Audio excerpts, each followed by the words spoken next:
What's good, YouTube? Today I got a special guest today. Y'all know who she is.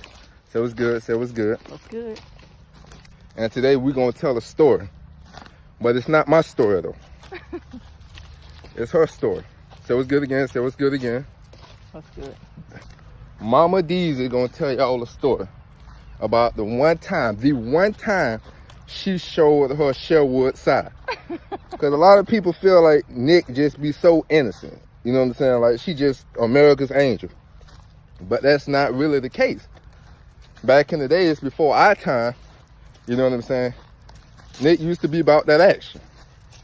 You know what I'm saying? Don't let the face fool you. Don't let that fool you. So I'm gonna move out the way and I'm gonna let her get to the story. Okay, so I guess this probably happened. I think I was in like the 5th grade. We lived over in these apartments called Palm Terrace. So this is back in the old days when it was okay to live in Palm Terrace, like 1985. Before our time. So at that time, I was the only child. So I spent all my times with my cousins because my Aunt Jill had 7 kids. So I loved to go to their house because I had company. So they lived in these apartments on the 1st floor. And they had some neighbors. It was 2 brothers. One name was Sean, he was the older brother, and a brother named Beanie, the younger brother, who was my age at the time. I think I was about 10. So this one particular day, you know, I was over with my cousins, and although we were cousins and we loved each other, we always had little fights. So this day, I don't know who I was upset with out of all the 7 cousins that was there, but I was mad at somebody. So I was standing at the front door trying to get my mind right to calm down. So Beanie, he came downstairs and he wanted to play, but I wasn't in the mood to play. So he took one of those thick rubber bands that you used to have mail wrapped in, and he popped me in the face with it. He pulled it back and he popped me in the face with it. So when he popped me in the face with it, I was already angry. I was at like a level 10, and when he popped me in the face, that took me to like a level 15. So I started chasing Beanie. Beanie started running. Well, we went through, because the way the apartments was made, it was 3 sets of apartments. The Palm Terrace, then you had the ones down the street, like maybe a 1/4 mile.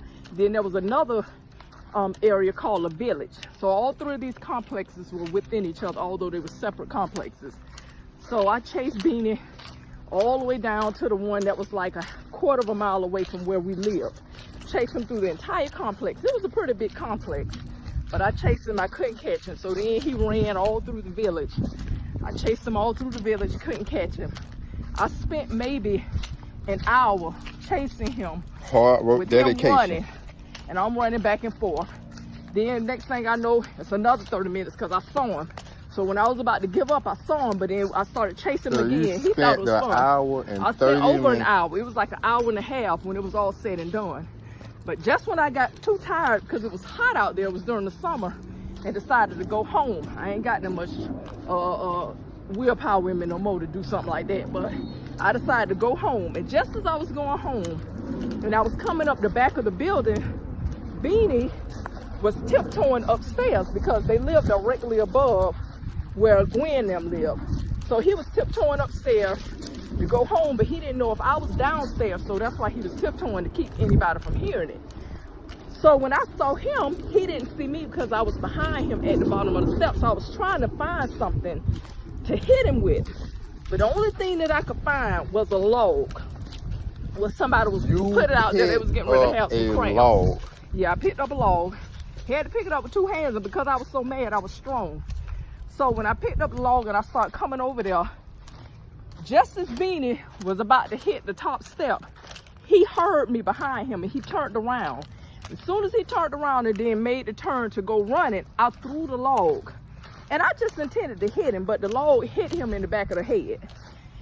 And because the log was so heavy, it hit him with a force that made him go forward and hit his head on the step. And then he started screaming and crying.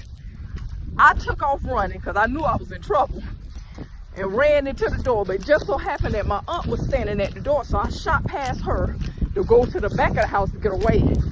Beanie's mom came running downstairs when she realized what was going on, and she was going to run in the door after me, but Jill was at the door. And Jill was put her hand up her door. She was like, where you think you going? You know, that's back when Jill was gangster. That's my auntie. We gangsters out here, you feel me? Yeah, she's soft now, but she was gangster back then. You ain't so soft. The lady started yelling. Jill started yelling. The lady went upstairs and called the police. So the police came and, you know, took a report. He ain't taking nobody to jail because we was kids. Like I said, we was 10 years old. But a week later, I had to go to school. But I went to school from over their house because it was their bus stop was closer, so I would go there and leave there to go to school. So I was at the bus stop one morning by myself, and while I'm waiting, Beanie and his brother Sean come. They was, you know, they was together. I ain't had nobody with me, so I was on my own.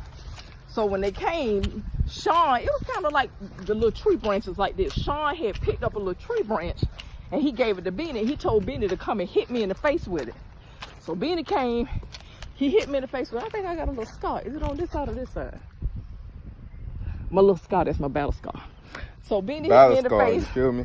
So because I ain't had no backup after he hit me, I had to go home, you know, and get cleaned up. And I was gonna get my cousins to whip us behind. He hit me, that's why I got the little scratch there. So I was gonna get, everybody was going to school. So they called the police again. Same police came, nothing really happened because, you know, he was like, we kids and we need to calm down. So later on, I ended up seeing Beanie again. And of course he was by himself, so I had to get him back. So I saw him up in a tree and I knocked him down into the dumpster. Now back then, they didn't really try kids as an adult. But see, I didn't know any better. And had I been tall enough, I probably would have closed the lid to the dumpster and Beanie probably would have died because it was so hot in there and there wasn't nobody else around when he screamed to get him out. So I'm thankful that I wasn't able to close the dumpster top and kill poor Beanie. But after that, the police came again and he wrote us a court date. We had to actually go to court. And the judge only spoke to him because he said everything started because of his action. So I didn't have to go in the courtroom and see the judge. He did. Basically, so the judge saying he felt bad because of your face. No. Oh, boy, y'all be falling for Nick, man. Nick ain't innocent, man. So the judge told him he had to apologize to me because everything started because of what he did. It was basically a chain reaction. So he apologized to me, and we actually became friends again. We ain't had no more problems. But I saw him like years later, because not long after that we moved. So I didn't see him that often once we moved. But I saw him when I was about 19 years old. We were both adults at this time. And the first thing he said when he saw me, he was like, you know, my head's still hurting. So, you know, we joked about it, and I was like, floating. Yeah, I was like, I'm sorry. I didn't mean to, you know, I didn't know I could have killed the man, you know, I'm just Lord. But anyway, I heard years down the road, like a couple of years after that, that he had been murdered. So, you know, I was sorry to hear that. Yeah, I was sorry to hear that because he was a good kid. But even though you hit him in the head, the law, he was a good kid. That was. So if he was a good kid, then what that make you? At the time, it made me mad. What does that make? If he was a good kid, though, what I'm that much better now. Calm now. You know, you don't have that coming out. I'm not. Yeah. So you know, but that was one of our enjoyable times as kids. We had some good times back then. Back then, how far? Yeah. Well, you know, that was like what? Let's 60s. See. In the 80s. In the 80s, buddy. So it was over 30 years ago. If I was 10, yeah, I'm about to be 34, so about 34 She about to be ago. 24. Y'all heard that correctly. 24. Yes. 24. Y'all right. All right. Thank y'all for listening to our story. So let that be a lesson to y'all out there, man. Don't use guns, use laws. Yeah, see, this was the type of stick that Beanie brother hit me with. He had Beanie hit me with a stick, just like this. It was just a little stick. When he hit me so hard, it broke on my face. Y'all see the aggression on her face? Told you that's Nick, man. Nick ain't good. I had to take him down. I couldn't let him get the last scar in. Don't mess with us Browns. You understand what I'm saying to you? Right. Don't mess with us, man. We look innocent and sweet, mostly me. But don't mess with us, because we bout action, you feel me? Tell them. That's right, we bout action. We show your teeth. Show your teeth. We bout action out here. Now listen, if you want more stories with me and Mama Deezy, like, subscribe, and share. We got y'all. Ain't that right, Nick? That's right. We got y'all. If y'all want more, like, subscribe, and share. We got no problem. We got plenty of stories. Yes. Say peace. Peace and bring it up. Peace.